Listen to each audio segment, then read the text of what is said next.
Data East is known for releasing several arcade classics, many ported to the NES, and one that was released in 1988 was unique, as it combined platforming with the auto-scrolling stages of a shooter. Atomic Runner, Chelnov, Nuclear Man, The Fighter is a story about Chelnov, a mine worker who was caught in the blast of a nuclear power plant.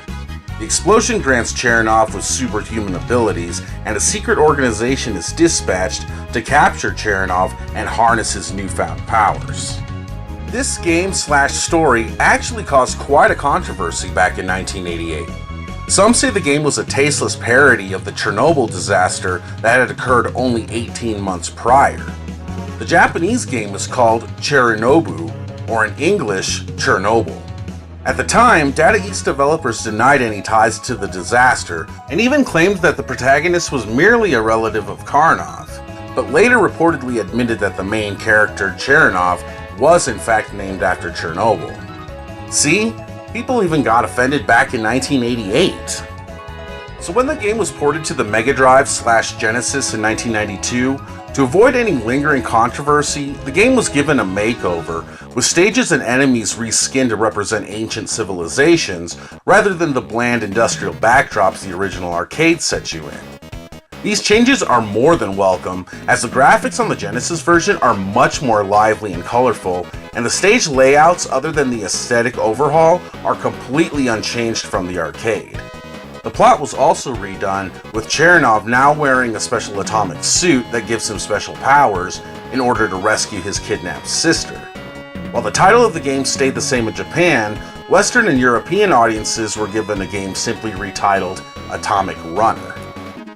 Now at the start, Atomic Runner may seem completely unorthodox and frankly a bit strange, the main factor being that Chelnov cannot stop running.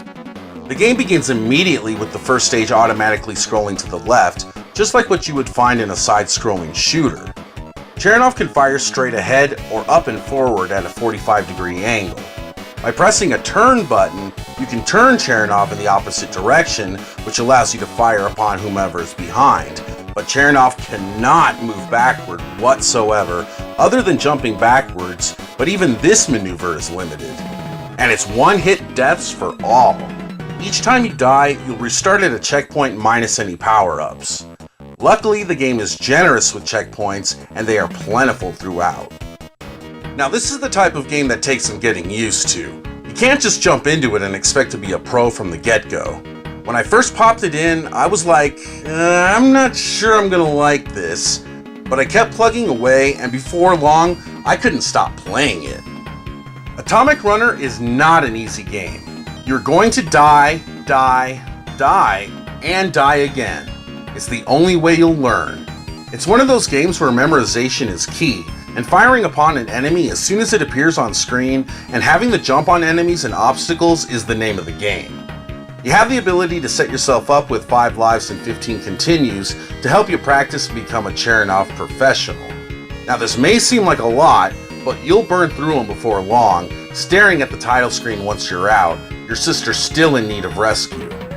There's also numerous controller setups to give you several options on how to control your player. Many of the baddies drop items, such as several weapons which can be powered up along the way. Some are without a doubt more useful than others, with items that increase the strength and distance of weapons, along with jump boosts, amongst others.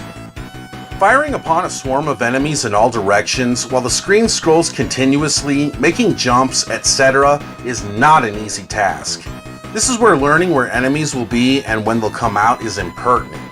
Luckily, you can also jump on and bounce off of enemies, like in Rygar, to escape.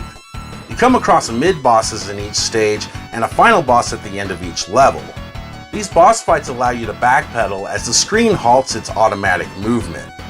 The boss battles get brutal the further along you get through the game, some with needle hole weak points to blast. I'm not gonna lie, this can get extremely frustrating. One of the game's many highlights is the phenomenal soundtrack. The first time I played Atomic Runner, the music alone had me hooked, and the shame of it all is that every time the song really started to get going, I would die. Hell yeah, this song is rockin', and damn it!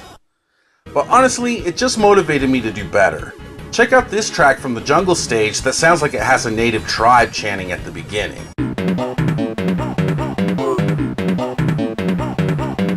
Sounds like something off of a Sepultura album. Or this addictive melody from stage 3.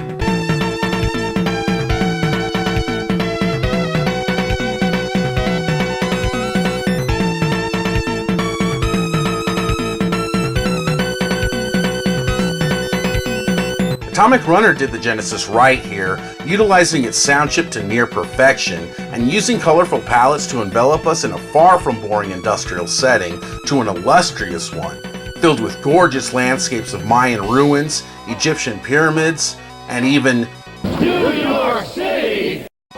I simply cannot get enough of Atomic Runner. It's fantastic.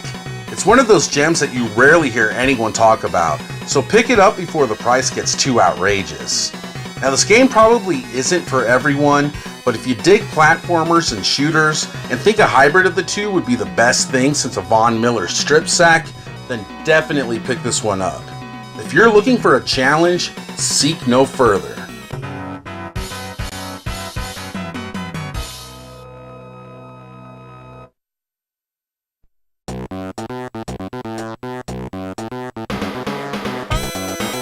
He just can't stop running, can he?